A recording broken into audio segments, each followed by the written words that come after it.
Kalimah wa ala ali di dalam maqamati doa maknanya umat Sayyidina Muhammad sallallahu alaihi wasallam. Ini kalau di sini kalau ada orang membaca sholawat kok melempem ya. Hah? Saya kagum dari tadi. Mestinya harus tergerak. Sebab kebanggaan kami kalau ada Nabi Muhammad SAW langsung Allahumma sholli alaihi wa ala alaihi. Bangga mestinya. Ini kok bungkam di sini. Adatnya begitu ya, saya tidak tahu, tapi mungkin maaf saja. Jangan tersinggung. Gitu. Pantas dan layak kalau kita menghargai baginda Nabi SAW dengan selawatnya, mendengar asma'nya. Itulah. Sampai satu hadits mengatakan, sabda Nabi apa? Barang siapa mendengar namaku tidak berselawat, orang itu ketika bangun dari kubur mau menuju ke jannah, dia sasat jalannya untuk ke jannah.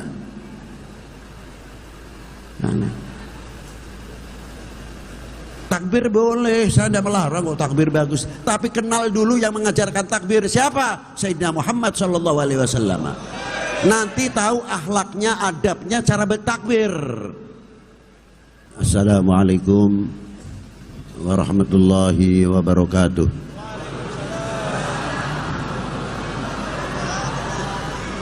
Alhamdulillahi wahdah, mausufun bikulli kamalin munazzahun an kulli naqsin, laisa kamitslihi syai'un wa huwa jami'ul kamal ghaniyun amman siwah.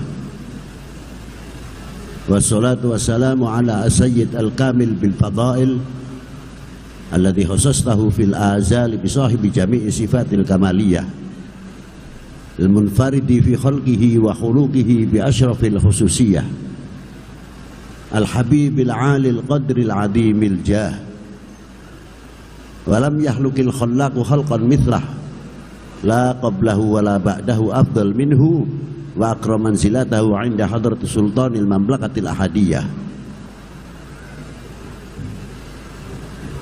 wa ja'altahu wasitatul izma li ahli la ilaha illallah Sayyidina Muhammad Rasulullah, wasitatul izma li ahli la ilaha illallah Sayyidina Muhammad Rasulullah sallallahu alaihi wa ala alihi wa sahbihi fi kulli lamhati wa nafasin adada ma wasi'ahu ilmullahi amma ba'du. Hadratil muhtaram al-mukarramun, yang saya hormati, yang saya banggakan, para sesepuh, bini sepuh, para alim ulama, para habaib, khususnya Sayyidil Walid Al-Habib Idrus Al-Jufri sekeluarga, dan para ajengan-ajengan khususiyahnya di Provinsi Banten. Maaf apabila saya tidak bisa menyebutkan satu persatu. Bukan berarti ngurangi hormat takdim kita kepada para beliau.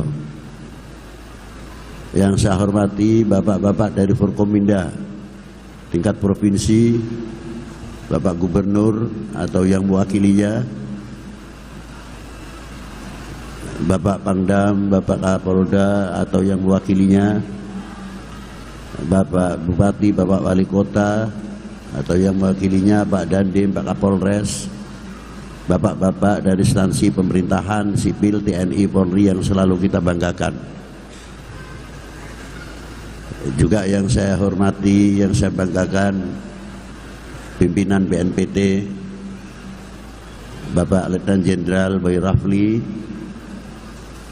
Bapak Jenderal Nur Wahid, dan yang saya hormati Pak Camat, Pak Dan Ramil, Pak Camat, Pak Dan Ramil, Pak Kapolsek serta jajarannya, para pimpinan pondok pesantren, sesepuh pondok pesantren yang ada di Provinsi Banten, khususnya Kabupaten Serang, dan yang saya hormati para ibu nyai, para asatid wa asatidah, panitia penyelenggara dalam rangka peringatan Maulidin Nabi sallallahu alaihi wasallam. Maulid.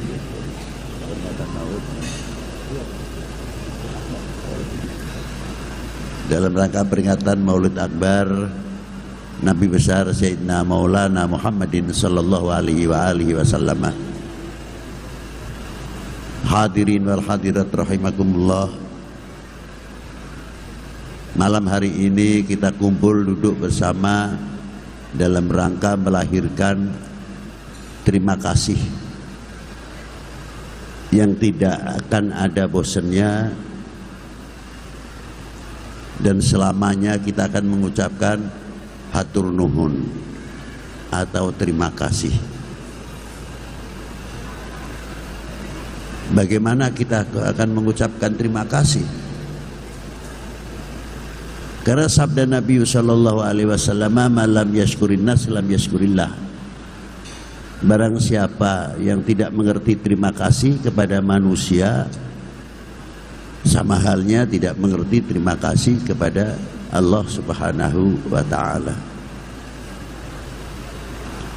Di antara terima kasih kita kepada baginda Nabi sallallahu alaihi wasallam, laulahu, seandainya kita ini tidak dijadikan umatnya, mana mungkin kita bisa mengerti Al-Quran, mana mungkin kita bisa al-imani wal islam. Seandainya kita tidak mengikuti beliau, kita kena sunnah pun tidak. Kita mengerti memisahkan antara al-haq wal batil, kita bisa memisahkan ma bainal halali wal haram, kita bisa memisahkan akhlakul mahmudah wa akhlakus sayyi'ah, akhlak yang terpuji dan akhlak yang tidak terpuji. Dengan sebab beliau kita bisa membedakan mana yang makruh, mana yang mubah. Dengan sebab beliau kita ngerti atiullah wa atiur rasul wa ulil amri minkum, dan taat kita kepada kedua orang tua dan lain sebagainya. Dalam agama, sejauh mana ucapan kita terima kasih kepada baginda Nabi sallallahu alaihi wasallam. Jangan dikira sholawat kita itu sudah sangat menguntungkan untuk baginda Nabi. Tidak, justru yang untung yang bersolawat. Kalau Rasulullah sudah penuh dengan rahmatnya Allah Subhanahu wa ta'ala, sudah didahului dalam alamul azali, sudah Allah Ta'ala berfirman, innallaha wa malaikatahu yusholluna 'alan nabi ya ayyuhalladzina amanu shollu 'alaihi wa sallimu taslima.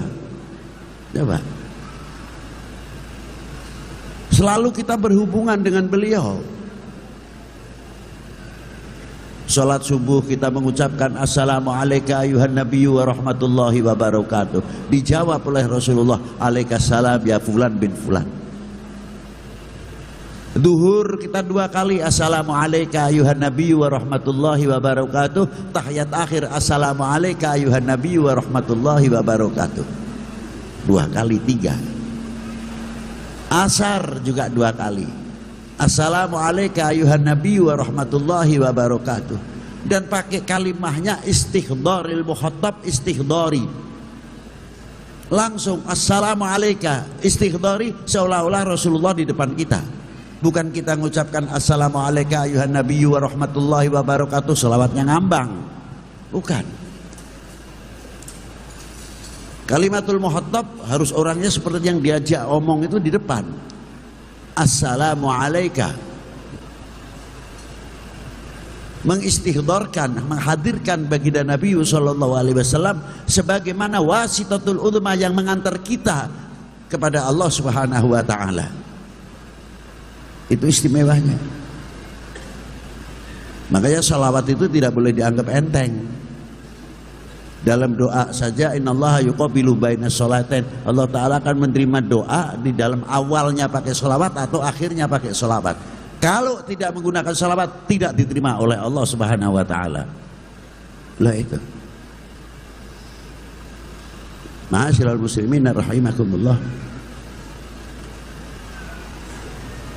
dalam sholawat selain dari kita hubungan kepada Rasulullah, ma baini wa bainahum min ummati Sayyidina Muhammad SAW, kita selalu berhubungan dengan ummah Sayyidina Muhammad. Di mana letaknya sholawat berhubungan? Kata Imam Syafi'i radhiyallahu taala anhu, apa? Kalimah wa ala ali di dalam maqamati doa maknanya umat Sayyidina Muhammad SAW. Ini kalau di sini kalau ada orang membaca sholawat kok melempem ya. Nah, saya kagum dari tadi. Mestinya harus tergerak. Sebab kebanggaan kami kalau ada Nabi Muhammad SAW langsung Allahumma sholli alaihi wa ala alaihi. Bangga mestinya. Ini kok bungkam di sini. Adatnya begitu ya, saya tidak tahu, tapi mungkin maaf saja. Jangan tersinggung. Gitu. Pantas dan layak kalau kita menghargai baginda Nabi SAW dengan selawatnya, mendengar asma'nya. Itulah. Sampai satu hadits mengatakan, sabda Nabi apa? Barang siapa mendengar namaku tidak berselawat, orang itu ketika bangun dari kubur mau menuju ke jannah, dia sasat jalannya untuk ke jannah.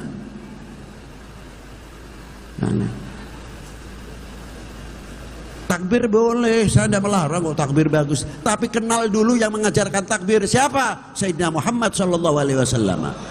Nanti tahu akhlaknya, adabnya, cara bertakbir. Paham? Kenal dulu yang mengajarkan takbir itu siapa? Adabnya, akhlaknya yang luar biasa. Lalu itulah. Makanya pentingnya kita kenal lebih jauh kepada Rasulullah SAW. Seseorang yang tidak pernah dipanggil. Ayatnya tadi dibacakan oleh Habib Hasan bin Syihab. Laqad ja'akum rasulun min anfusikum azizun 'alaihi ma anittum harisun 'alaikum bil mu'minina raufur rahim. Kalau Ibnu Abbas membacanya anfasikum, ditafdilkan. Aku datangkan kepada kalian seorang utusan dari kalian, tapi sembarang bukan kalian, sembarang manusia. Min anfasikum, azizun, seorang yang sangat peduli kepada siapa? Kepada umatnya. Itulah diantaranya tadi sudah diajarkan oleh beliau. Dan seseorang yang tidak pernah dipanggil oleh Allah Subhanahu wa taala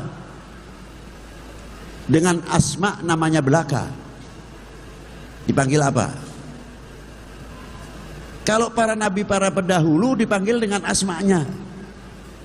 Ya Ibrahim, ya Musa, ya Isa, wa ya Zakaria, wa ya Yahya, dan lain sebagainya.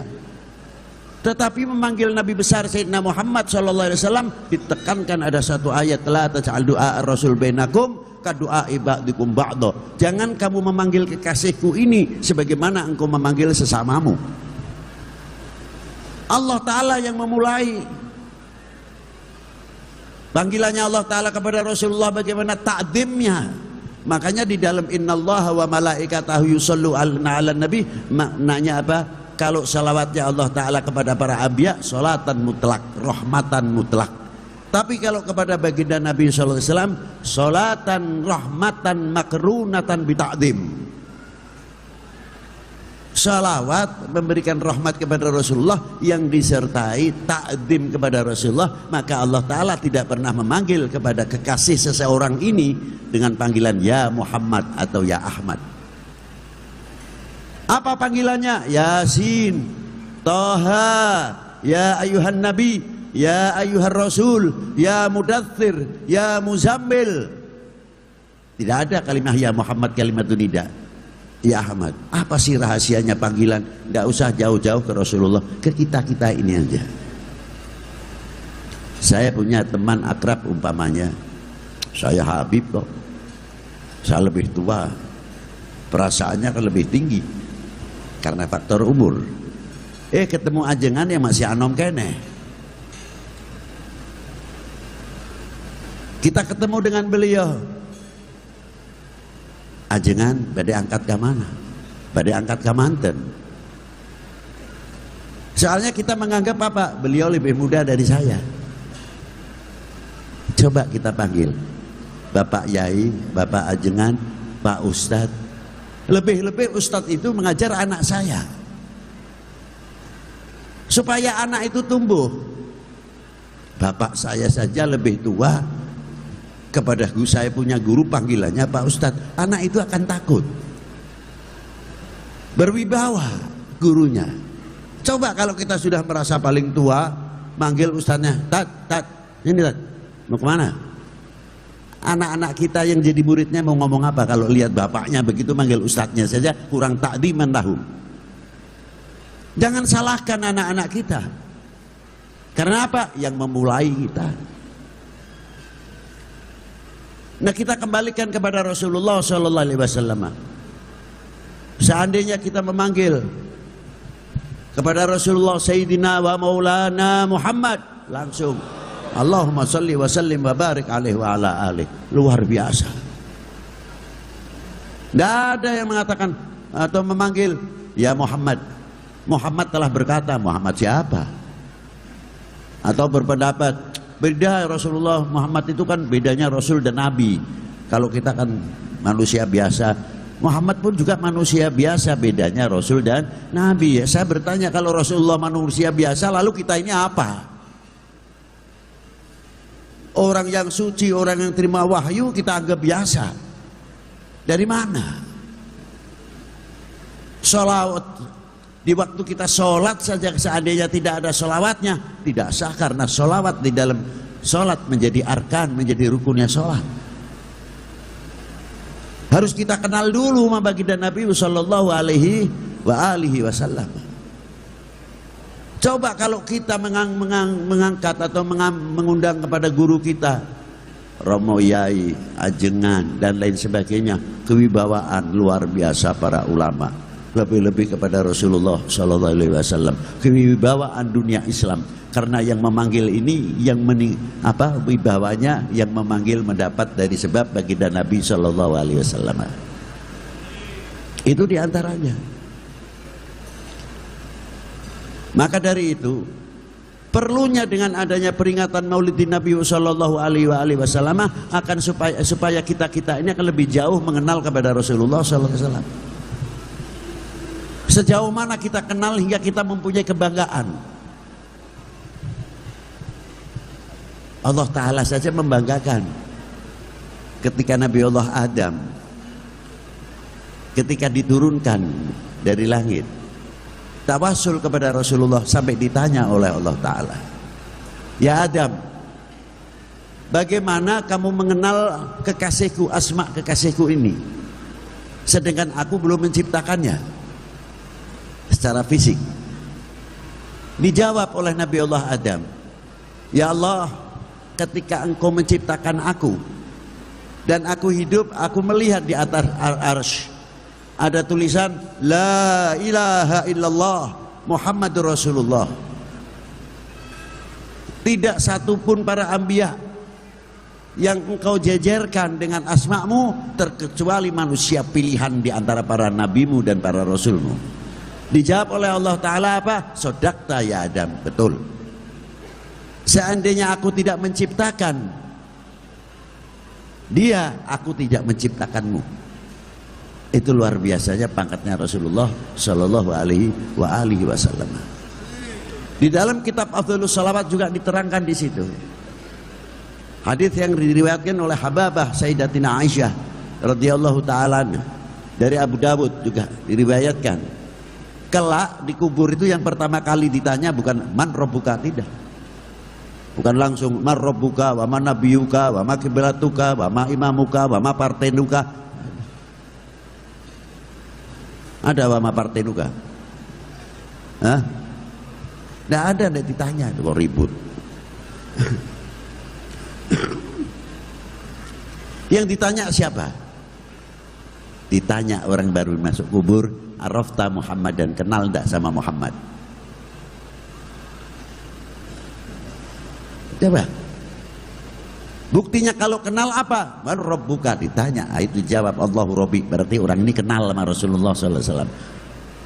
Nah, supaya kita kenal lebih jauh, Ya jelas kita mengikuti sunnahnya, membaca salawat kepadanya sallallahu ta'ala alaihi wa alihi wasallam. Seperti malam hari ini kita semakin dekat dengan ajaran Maulidin Nabi, lebih jauh kita mengenal Rasulullah sallallahu alaihi wasallam. Maka di dalam kalimah wa ala ali, seperti Imam Syafi'i menafsirkan, maknanya bukan keluarga Nabi saja, ini dalam maqamati doa berbeda.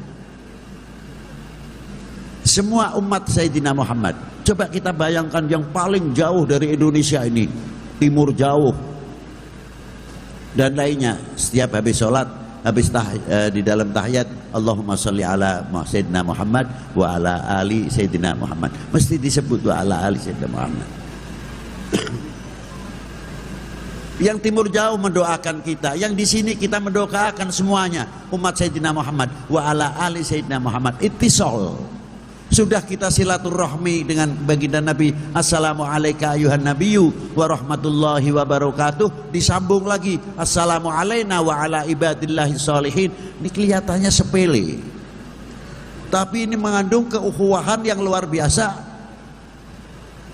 Bagaimana ketika Rasulullah Isra disambut oleh Allah Ta'ala assalamualaikum ayuhan nabiyyu wa rahmatullahi wa barakatuh, Rasulullah masih ingat kepada umatnya, masih ingat kepada ibadillah sholihin. Diusulkan, padahal yang diusulkan ada yang lahir di zaman baginda Nabi SAW, ada yang lahir akhir zaman, bertahap. Sudah diusulkan oleh baginda Nabi SAW, assalamu alaina wa ala ibadillahi sholihin. Luar biasa. Itu satu contoh. Assalamualaikum warahmatullahi wabarakatuh. Alhamdulillahirabbil alamin wa bihi nasta'in wa ala umuri dunya waddin. Wassalatu wassalamu ala asrofil mursalin wa ala alihi washabihi ajmain. Rabbi shrah li sadri wa yassir li amri wa hlul 'uqdatam min lisani yafqahu qawli, amma ba'd. Bagaimana kabar jenengan semua? Mudah-mudahan jenengan semua diberikan kesehatan, panjang umur dan berkah rezeki yang melimpah. Amin. Di kesempatan kali ini, alhamdulillah sekali kita bisa ketemu di sini dalam keadaan sehat walafiat, dan mudah-mudahan jenengan semua juga diberikan kesehatan, panjang umur, dan juga diberikan rezeki yang melimpah. Amin. Dan yang pertama-tama kami aturkan puji syukur kepada Allah Subhanahu wa taala yang sudah memberikan kita kenikmatan Islam, iman, dan mudah-mudahan juga kita diberikan kekuatan, perlindungan, dengan rahmatan dan alamin. Dan salawat salam selalu tercurah kepada baginda Nabi sallallahu alaihi wasallam, kepada keluarganya, kepada para sahabat, dan mudah-mudahan kita semua mendapatkan syafaatnya. Amin ya rabbal alamin. Di kesempatan kali ini alhamdulillah sekali, ini adalah majelis sangat spesial ya, yang akan disampaikan oleh beliau yang mulia, guru kita semua, Maulana Habib Lutfi bin Ali bin Hashim bin Yahya. Ya. Sudah tidak asing lagi bagi kita para muhibbin, para pecinta beliau, dan juga para pecinta habaib ya, di mana dalam setiap sambutannya, dalam setiap maulid hasanahnya, beliau selalu menyampaikan tentang pentingnya kita mencintai baginda Nabi sallallahu alaihi wasallam, pentingnya kita mencintai negara ini, bangsa ini, menjaga dengan sekuat tenaga ya, dan tentunya pentingnya dan kita harus takdimnya kita kepada kedua orang tua. Nah, ini adalah level-level tertentu dari mencintai baginda Nabi Muhammad, terus mencintai bangsa kita, terus mencintai kedua orang tua adalah level-level yang tersendiri ya. Jadi kenapa puncaknya itu ada di mencintai baginda Nabi Muhammad SAW? Karena untuk mencintai beliau baginda Nabi SAW itu sungguh sangat luar biasa sekali kalau kita mendapatkan sir rahasia dari mencintai baginda Nabi SAW ya. Dan juga beliau selalu menyampaikan dan selalu berpesan tentang pentingnya menjaga persatuan dan kesatuan bangsa ini yang selalu dirongrong, yang selalu adanya pemecah belah dimanapun dengan bagaimanapun caranya. Itu beliau selalu menyampaikan kita harus hati-hati, kita harus berusaha untuk menjaga persatuan dan kesatuan tersebut, karena para perongrong tersebut akan melakukan dengan segala cara, entah itu dengan kekerasan, dengan yang dibalut dengan apapun ya. Dan yang lebih berbahaya adalah tentang perpecahan yang dibalut dengan agama, seperti yang sedang sering terjadi ya. umat Islam dibenturkan dengan umat Islam, para habaib dengan para habaib, ataupun umat habaib dengan para kiai dan sebaliknya seperti itu, dan digoreng sedemikian rupa. Itu tujuannya apa? Tujuannya untuk memecah belah bangsa ini. Untuk itu apa yang akan beliau sampaikan mudah-mudahan ini menjadi pelajaran untuk kita, dan mudah-mudahan kita bisa realisasikan, dan mudah-mudahan kita bisa praktekkan seperti itu ya. Mencintai baginda Muhammad SAW, mencintai negara ini, mencintai kedua orang tua, dan bagaimana cara-caranya seperti itu. Dan tidak pakai panjang lebar, monggo kita saksikan bersama, kita dengarkan bersama, kita lihat bersama seperti sananya seperti apa. Mudah-mudahan kita dijauhkan dari golongan yang pemecah belah atau yang terpecah belah seperti itu. Amin ya rabbal alamin. Selanjutnya, wassalamualaikum warahmatullahi wabarakatuh.